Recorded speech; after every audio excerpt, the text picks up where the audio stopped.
Debosyon mula sa Kasama ni Jesus ngayong linggo, ika-20 ng Hulyo, na pinamagatang Pagyakap sa Di Inaasahan. Mula sa panulat ni Binibining Melissa Dameron Vines mula sa Alabama, USA. Atin pong basahin ng Job, Kabanata 5, mga talata 8 hanggang 16 bilang batayang teksto. At ang atin pong pagbabatayan para sa refleksyon ay magmumula sa Kawikaan 27, talata 1. At ganito po ang sinasabi.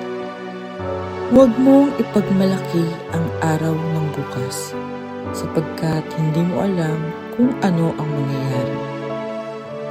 Nang nagsisimula akong manguna sa pagbibigay ng mensahe para sa mga bata sa aming simbahan, pakiramdam ko ito'y tila isang obligasyon at nagdulot sa akin ng kaunting kaba.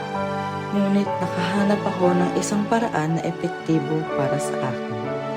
Una, umiisip ako ng isang mahalaga o kawili-wiling pangyayari sa nakalipas na linggo. Pagkatapos, iniuugnay ko ang karanasang ito sa pananaw ng isang bata o kabataan. At pumipili ako ng talata sa Biblia upang suportahan ang aral. Ngayon, inaabangan ko na ang lingguhang ritual na ito ng pagbabahagi ng isang ordinaryong sandali sa aking buhay bilang isang karanasan kasama ang Diyos. Hindi lamang ito mensahe para sa mga bata, naniniwala ako na ito rin ay mga personal na mensahe ng Diyos para sa akin. Naalala ko ang isang pagkakataong naghahanda ako ng isang mensahe habang iniisip ko ang karanasan ng aking pamilya ng isang linggong puno ng mabubuti at masamang sorpresa.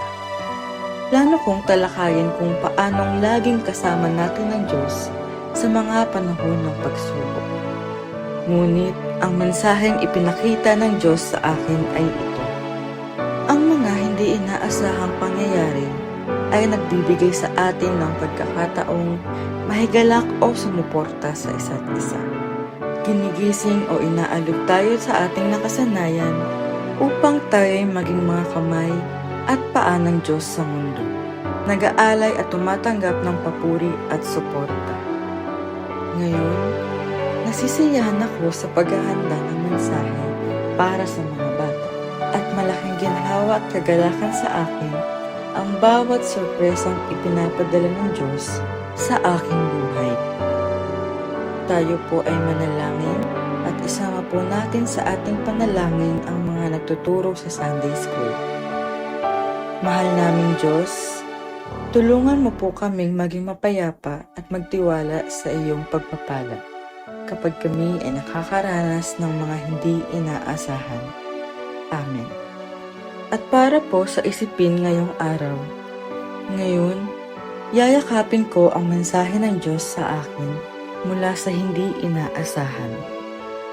Mapagpalang araw po sa ating lahat at nawa po'y tayo patuloy na maglakad kasama ni Jesus.